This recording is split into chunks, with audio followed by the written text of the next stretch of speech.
আজকে আমি একটা ক্রাফটের কাজ করছি। এটা একটা কেক বেস। তো বাড়িতেই তো পড়ে থাকে এরকম, কেক আনা হয়, খাওয়ার পরে এরকম সব পড়েই থাকে, আমি ফেলি না। যে এই জিনিসগুলো আমি ঠিক কাজে লাগাবো সেই কারণে। তো ওই বেসটার ওপরে দেখো আমি একটুখানি ড্রয়িং করে নিলাম, একদম ইজি ড্রয়িং বলতে পারো। আর এটা নিলাম ওয়াল পুট্টি, অল্প ফেভিকল আর অল্প একটু জল দিয়ে একটা পেস্ট তৈরি করব।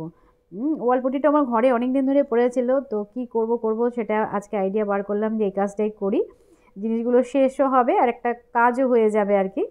তো এরকম একটা পেস্ট তৈরি করে নিলাম, খুব পাতলা হবে না আর খুব ঘন হবে না, এই এই বেসিসে আর কি করতে হবে। আর একটা প্লাস্টিকের মধ্যে আমি দেখো একটা কোণ মতন করে নিলাম, যেরকম আমরা মেহেন্দি পরি কোণের সাহায্যে, সেরকম একটা কোণ এই প্লাস্টিকের সাহায্যে আমি করে নিলাম।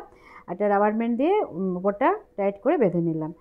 আর সামনের পোর্শনটা একটুখানি কেটে নিলাম, নিয়ে এবার এই যে ড্রয়িংটা করেছি তার উপরে আমি এটা দিয়ে ড্র করে নিচ্ছি। ঠিক আছে, দেখো খুবই সুন্দর আর ভীষণ মজা হয় এই কাজগুলো করতে। ক্রাফট জাতীয় যে কোনো কাজ দেখবে ডিআইআই করে করতে আমার তো ভীষণই মজা লাগে, আর বিশেষ করে এই কাজটা করতে খুবই মজা হচ্ছে আর কি। আর দেখো এই ড্রয়িংটা যে খুব একটা ভালো হয়েছে তা কিন্তু নয়, আমার মন থেকে যা এসেছে তাই মানে আঁকিবুকি করে নিয়েছি। তো এটাকে এবার শুকোতে দেবো, ঠিক আছে। যেহেতু ওয়াল পুট্টির ব্যাপার, একটু শুকোতে একটু টাইম লাগবে, মিনিমাম ধরো হাফ অ্যান আওয়ার তো লাগবেই। তো ওটাকে শুকোতে দিলাম। এবার আরেকটু পেস্ট রয়েছে, একটা কার্ডবোর্ডের টুকরো নিয়ে এলাম, এনে এটার উপরেও আমি একটু ড্রয়িং করে নিচ্ছি। এটার উপর সেম প্রসেসে আমি ওই ওয়াল পুট্টির পেস্টটা দিয়ে ড্র করব। তো এখানেও দেখো আমি আমার মতন করে একটু এঁকে নিচ্ছি। আর এই কার্ডবোর্ডগুলো তো দেখো বাড়িতে আমাদের পড়েই থাকে, কোনো কাজে আসে না, অথচ এরকম যদি কিছু আমরা এই ডেকোর জাতীয় করে নিই ঘরে নিজে হাতে, আর একদম জিরো কস্টেই বলতে পারো, তাহলে তো ঘর সাজানোর জন্য খুব সুন্দর সুন্দর জিনিস আমরা তৈরি করে নিতে পারি, আলাদা করে মার্কেট থেকে কেনার দরকারই পড়ে না। তো দেখো এটাও একটা অন্যরকম ডিজাইন করে করছি, ডিজাইন বলতে ড্রয়িংটা একটু আলাদা হয়েছে, দেখতে কিন্তু বেশ ভালো লাগছে।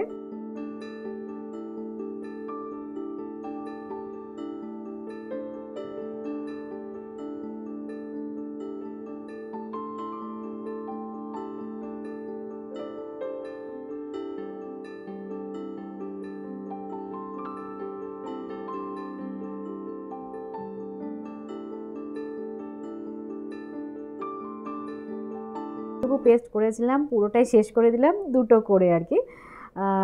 এ দেখো এবার শুকিয়েও গেছে। এবারে পুরোটা আমি হোয়াইট অ্যাক্রিলিক কালার করে নিচ্ছি, ঠিক আছে। এটাকেও করে নিচ্ছি, ওটাকেও তাই করব সেম। প্রথমে একদম হোয়াইট কালার করে নিলাম, দেখো এটাও কিন্তু দেখতে বেশ ভালো লাগছে। বা তোমরা যদি কালার না করতে চাও এমনিও রেখে দিতে পারো, সেটাও কিন্তু বেশ বেশ ভালো লাগছে দেখতে। আর এবারে এই যে ফ্লাওয়ারগুলো আমি করেছি তার ভেতরে একটুখানি পিঙ্ক কালার দিয়ে দিচ্ছি। এগুলো সবই কিন্তু অ্যাক্রিলিক কালার, ঠিক আছে।